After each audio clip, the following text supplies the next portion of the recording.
Steelers Nation, what is going on? Welcome back to the channel. Buckle up, because what just leaked out of Pittsburgh in the last few minutes is being described by people inside the building as a true franchise-altering decision. This isn't just a minor roster move. This isn't just another practice squad signing. This is the kind of shift that can redefine the entire direction of the Steelers for the next 5 to 10 years. And the early reactions around the league are already pretty wild. So in this video, we're going to break down exactly what's being reported, what it means for the current roster, what it signals about the front office's mindset, and how this could impact the future of the black and gold, from the locker room to the draft board, and even to the coaching staff. Stick with me all the way through, because there are layers to this that most people aren't going to catch on the surface. All right, let's jump right into it. Just a few minutes ago, multiple plugged-in sources around the league began confirming that the Steelers have quietly put the wheels in motion on a major organizational shift that had only been whispered about up to now. The leak points to a decisive move on the most important position in all of football: quarterback. And not only that, it points to a broader philosophical reset on offense that we have not seen in Pittsburgh in a very long time.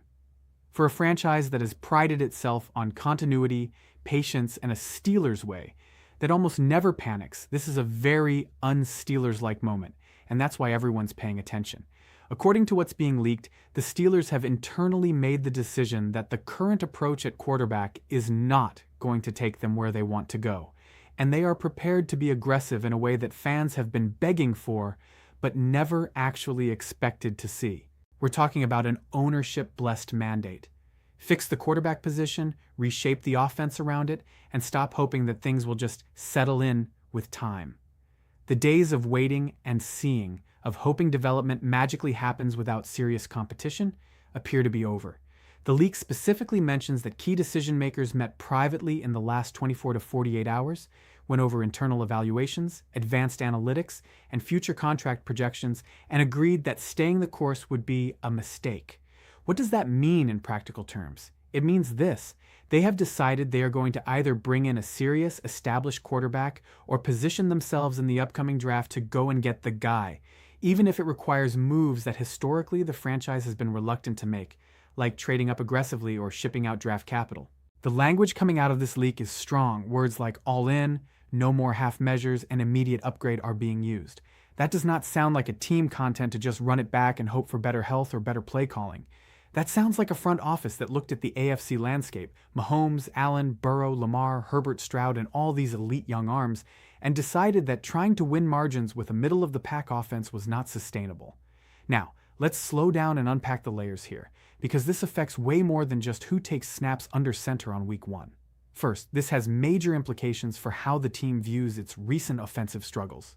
For years now, the storyline has been a blend of factors: conservative play calling, inconsistent offensive line play, injuries at skill positions, and a young quarterback room that was still developing. But for the front office to leak that a franchise-altering decision is centered around the quarterback position tells you that behind closed doors, they no longer believe this is just a supporting cast issue. They're essentially saying, we have to raise the ceiling at the most important spot on the field if we want to compete with the modern NFL's offensive firepower. Second, this leak also shines a spotlight on the coaching staff and offensive philosophy. You cannot overhaul the direction of the franchise at quarterback without also addressing how the offense is being designed, called, and taught. From route concepts to protection schemes, from situational play calling to red zone creativity, the Steelers are signaling they're finally ready to step into the version of the NFL where offenses have to be dynamic, versatile, and explosive, not just good enough to not lose if the defense dominates. The report mentions discussions about aligning coaching with personnel strengths and modernizing offensive structure, which sounds like more than just a personnel tweak. It sounds like a long, hard look in the mirror at how they've been trying to win games on that side of the ball. Third, you have to consider what this means for the rest of the roster, especially the young offensive core. Guys like the wide receivers, the tight ends, and the running backs are all going to be impacted by this shift. If the Steelers really do go get a proven quarterback or make a bold move in the draft for a blue-chip prospect, that changes how defenses play them immediately. Think about the ripple effect. You're talking about more respect from safeties, more single coverage on the outside, more spacing underneath for tight ends, less stacked boxes against the run. An upgraded quarterback automatically changes the geometry of the defense, and that's exactly what Pittsburgh has been missing when you watch the tape. They've often had to play on hard mode, trying to string together long drives without explosive plays because defenses didn't fear getting burned over the top. Now, the other massive layer to this leak, how it fits with the Steelers' traditional identity. This franchise has always been defensive-minded, physical, and somewhat conservative, and it has worked for decades. But the league has evolved. You can still win with defense, but look at the teams that consistently make deep playoff runs. They complement great defenses with high-ceiling quarterback play and creative offenses. The people inside the building appear to finally be acknowledging that it's not enough to lean on a top 10 defense and hope to steal games 2017 every week. You need to be able to put up 30 when you have to. You need a quarterback who can keep you in a shootout if your defense has an off day. This leak says very clearly that Pittsburgh is tired of watching January football teams with elite quarterbacks and realizing they're a tier below offensively. What really stands out in this report is the tone about timelines. The Steelers usually talk in terms of the long view, building methodically, refusing to make emotional decisions off a bad season or a tough playoff loss. But this leak suggests urgency. It mentions that there is an organizational understanding that this current defensive core is not going to be together forever. You've got star defenders who are in or nearing their prime. You've got a veteran head coach who is still one of the most respected in the league. You've got a fan base that is as loyal as any in sports but is growing increasingly frustrated with stale offense and early playoff exits. The idea is, you cannot waste this defensive window. You cannot keep asking the defense to hold teams under 20 points every single week just to have a chance.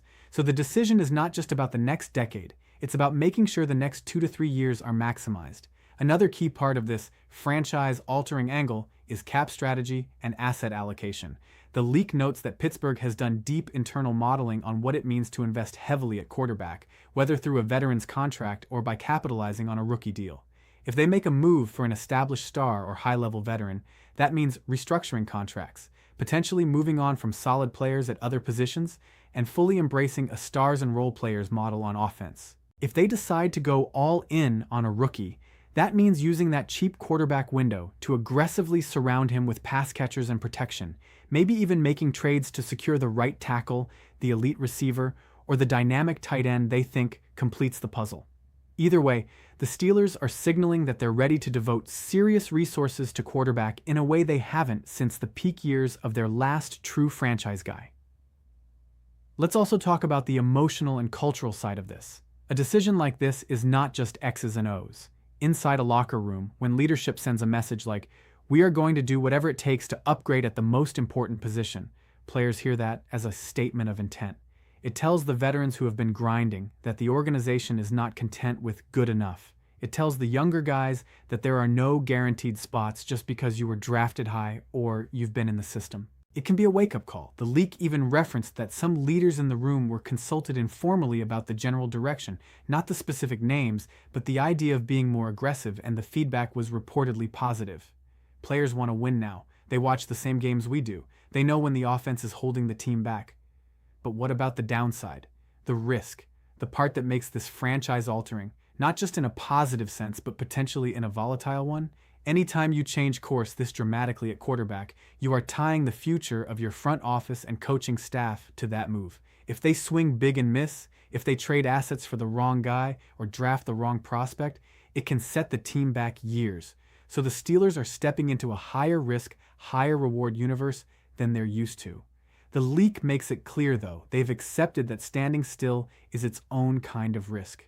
In the AFC, stagnation is falling behind. You're not in a vacuum. Every year you wait, the other teams are evolving. Let's look at this from the perspective of the rest of the league. Rivals around the AFC North, and especially within the conference, are going to see this and take notice. If Pittsburgh follows through on this internal decision and actually lands a legitimate quarterback upgrade, suddenly that division, which is already one of the toughest, becomes even more brutal. No more circling the Steelers on the schedule as a tough defense. But if we get a lead, they can't keep up kind of game. You'd now have to prepare for a complete team, a defense that can suffocate you, and an offense that can punch back quickly. That changes how teams draft, how they game plan, even how they manage their own rosters within the division. From the fan base standpoint, this leak is going to divide opinion in the short term, but could unify it in the long term if the move pans out. Some fans will feel a sense of relief. They've been screaming for bold action at quarterback, for modernizing the offense for years. Others will be more cautious, worried about mortgaging the future or abandoning patience too quickly. But what's undeniable is that this is engagement fuel. Pittsburgh is one of those franchises where the fans live and breathe every subtle shift. You're going to see debates about who the target should be, whether it's better to go veteran or rookie, what kind of offensive coordinator best fits an aggressive pivot, and how much of the current staff should remain if you're truly embracing a new vision. There's also a hidden part of this story, what it tells you about ownership. The Rooney family has been known for stability, continuity, and measured decisions. For this kind of aggressive posture to leak out, it almost certainly means ownership has signed off. That's important because without that top-level blessing, general managers and head coaches tend to play things closer to the vest, sticking with safer choices. Ownership getting behind a more fearless approach says they understand where the league is headed and don't want Pittsburgh becoming a "remember when they were contenders" kind of franchise. They want to be in the conversation every single year. Something else tucked into the leak that deserves attention is the timing. This wasn't an offhand remark in the middle of the offseason. This is being reported as a very recent decision, within the last week, after extensive internal reviews, film breakdowns, and off-season planning. That tells you it's not just emotional reaction to a single loss. It's the cumulative weight of multiple seasons where the team felt like it was a piece or two away, but the same offensive issues kept reappearing. Stalled drives, predictable sequences, struggling on third and long, limited vertical passing threat. When a pattern keeps repeating, responsible leadership eventually has to admit the pattern is structural. That seems to be what's happening here. We should also consider how this decision influences the draft board beyond just the quarterback spot. If you know you're going to swing big at quarterback, your entire draft philosophy shifts. Maybe in previous years you were okay taking a project player at a premium position, waiting 2 or 3 years for him to develop. In this new mindset, you might favor guys who can contribute right away, especially on offense. You might prioritize route running polish over raw speed at receiver or pass protection reliability over mauling upside on the offensive line. You're building around a quarterback, not just collecting talent. The leak mentions offensive cohesion as a key phrase. That suggests the front office is thinking in terms of how pieces fit together into a coherent style of play. Another interesting point, the leak references analytics more than we're used to hearing from the Steelers. It mentions the organization leaning into data about explosive plays, early down pass efficiency, and the correlation between elite quarterback play and deep playoff runs. That doesn't mean they're turning into a spreadsheet franchise overnight, but it does mean they're not ignoring the numbers that have been staring the whole league in the face. To consistently contend in today's NFL, you cannot be anemic or heavily limited at quarterback. They're finally aligning the old-school Steelers toughness with new-school offensive realities. Let's also not forget the psychological effect on the rest of the division's defenses. For years, AFC North defenses have been able to load up against the run and dare the Steelers to beat them vertically. They've been able to anticipate certain route combinations, certain situational calls. If Pittsburgh brings in a quarterback who can attack the full field and a scheme that forces you to defend every blade of grass, that's more film, more adjustments, more uncertainty for defensive coordinators. Suddenly those games become less about can we hold the Steelers under 20, and more about can we match scores if they catch fire in the second half. For Steelers Nation, this is the time to lock in, pay attention, and hold the organization to the standard they're now setting for themselves. If you're going to talk about being all in on upgrading at quarterback and modernizing the offense, you have to follow through. You have to be smart, not reckless, but you can't back down at the first sign of discomfort. This next move is going to define the next chapter of Pittsburgh Steelers football. It will shape how this team is viewed around the league, how free agents think about coming here, how opponents prepare for them, and how fans remember this era. So Steelers fans, let me know in the comments, how do you feel about this leak and the idea of a bold, franchise-altering move at quarterback? Are you excited, nervous, skeptical, fired up? Do you want a proven veteran, or do you want them to swing big in the draft and build around a young star? And how far are you willing to see them go in terms of trade assets and cap space to get it done? Drop your thoughts below, because this is about to be one of the most important off seasons we've seen in Pittsburgh in a long, long time. If you made it this far, make sure you hit that like button so more members of Steelers Nation see this. Subscribe if you're new so you don't miss any updates as this story develops, and turn on notifications because as soon as there's another leak or an official announcement, we'll break it all down right here. Thanks for watching, and as always, here we go Steelers.